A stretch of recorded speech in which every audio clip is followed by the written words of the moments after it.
What is up, everybody? Hi, welcome to Thoughts from My Beanbag. My name is Spencer Smith, and today we're going to talk a little bit about the myth involving communication. Okay, I love communication, and for this, I wanted to focus on the myth of, is more communication always better? Right? We hear a lot that you need to communicate with your loved ones, you with your spouse, but I'm going to talk about whether or not communication and quantity is always better.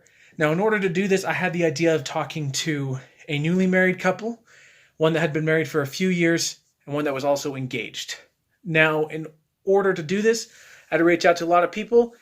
A lot of people were interested, but due to COVID situations that arised, we're just going to go and we're going to visit one couple. We're going to visit a couple that's been married for a few years now. But in order to do that in this pandemic, we're going to put on this mask here. We're going to go over and we're going to talk to them through a little bit of a game. All right, we're walking over now. This is the part of the video that if I knew how to edit, I would do a time lapse, add music, and I would run fast. But for the sake of this, you can't even see me. So we're going to pause it and we'll be right back. All right, guys, in the walk over here, my video cut off. So this is going to be in a two-part video, because I'm not that good at video editing. But we're here, we're at the Smiths, we're going to play a little bit of a Family Feud type of game to see if more communication is always better by seeing how well they know each other. And then afterwards, we're going to interview each of them to talk about how they were able to know that. Okay, let's see how it goes. Okay, I'm here with the Smiths right over here. We got them right here and over there. So the way that this is going to work for you two, I don't think I can get you guys in the same shot, but the way that this is going to work is that I'm going to be putting out a question. You're going to be answering it. And it's going to be about mom. Dad, right here, has got to figure out... Wait, crap. I got to start over. Okay, so I'm here with the Smiths. We're going to play a little bit of a couples game for them. So I'm going to be asking each of them respectively questions that they need to answer about the other person. So when I ask right here, Julie, a question about herself, she's going to answer for herself. But over here, Tom has got to answer for himself what he thinks the answer is there. Okay, so we're going to get started. Okay, first question. Julie, what is your favorite type of music?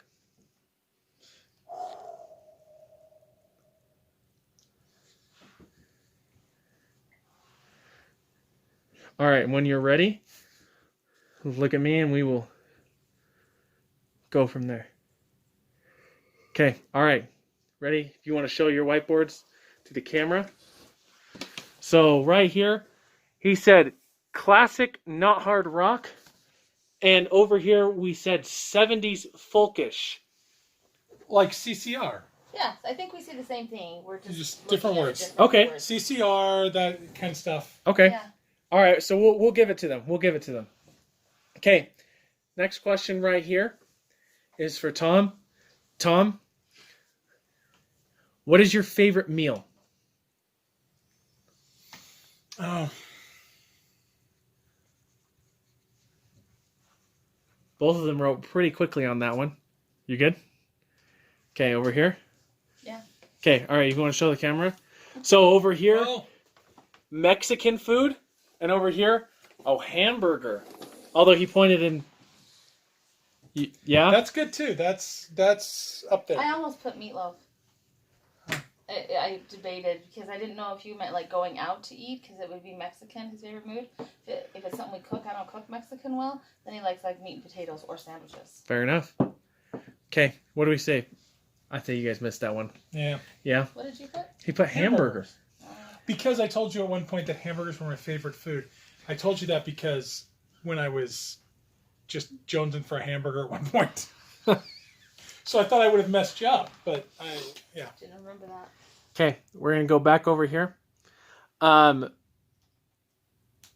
Julie, what is your favorite dessert?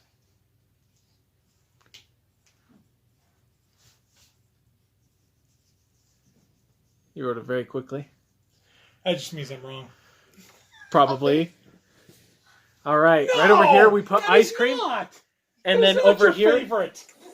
cheesecake. I Cheesecake. almost put cheesecake, but then I thought every holiday or every time we get birthdays, I always get ice cream. So He'll go for the ice cream because that's what we always get. Don't guess what I know what you're gonna put. No, and I actually like ice cream better than cheesecake. I like cheesecake on special occasions once in a while, but I think I actually like ice cream.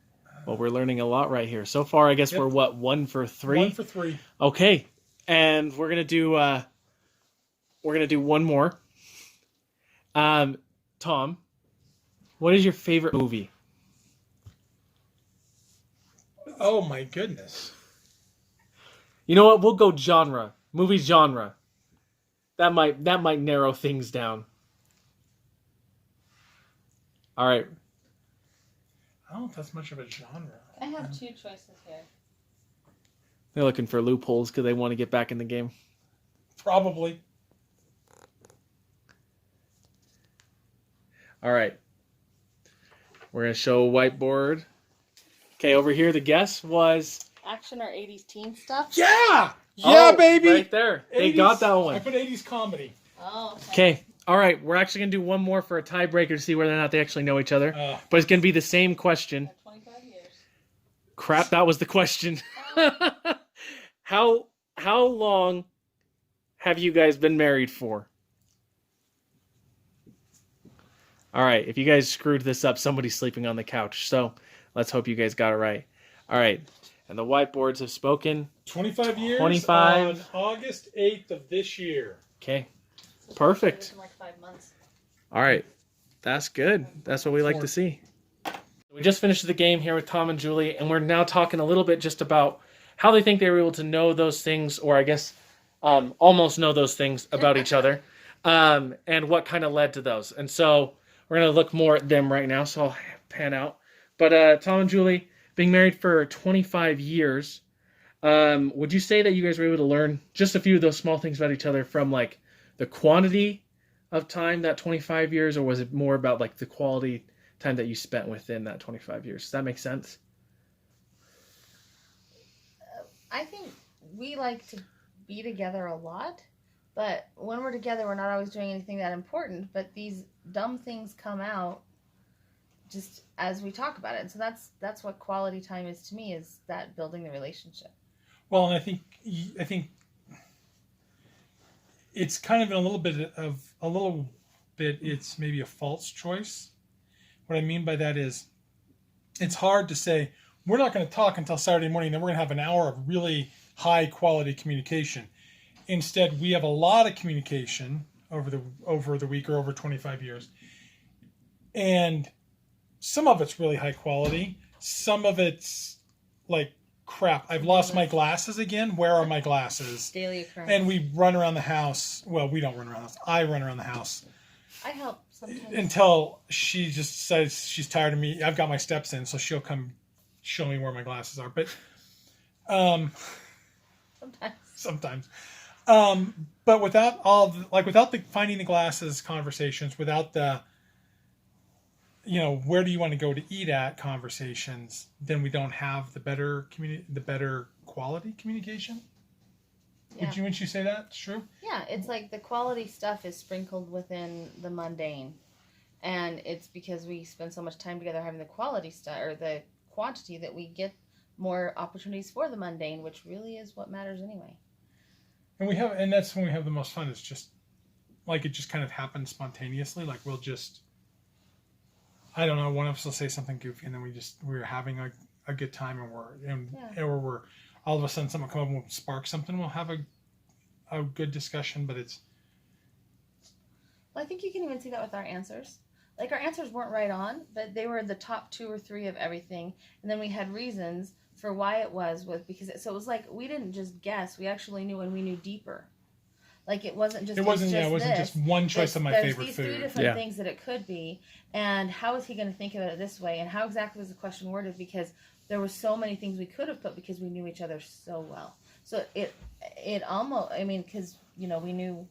Although I did play the game better because I just answered what you were going to do and you tried to guess what I was going to say. Well, not necessarily, too. I did. I played the game better. Nobody's being Perfect. competitive today, huh? Perfect. All right. Thank you, guys. Thank you, Tom and Julie. We're going to focus on that in the next segment. And we're back to Beanbag, everybody. Hey, that was a really cool game that we were able to play with the Smiths. One thing that I really, really thought was cool was the takeaway there at the end, where they talked about kind of the balance between the quantity and the quality of communication. They didn't disprove the myth that more communication is always better, but they didn't deny it either. You know, they kind of said that, look, the quantity was important, but the quality was too. And so for me, the conclusion that I've been able to make is that correct communication, in my opinion, is going to be better than more communication. However, the quality of the communication needs quantity. So you can't narrow it down. You can't say it's this or that. It takes balance. And so I appreciate you guys coming with me on this journey. Appreciate you guys paying attention during the game. Hope you guys have a great, happy Christmas break. See you guys.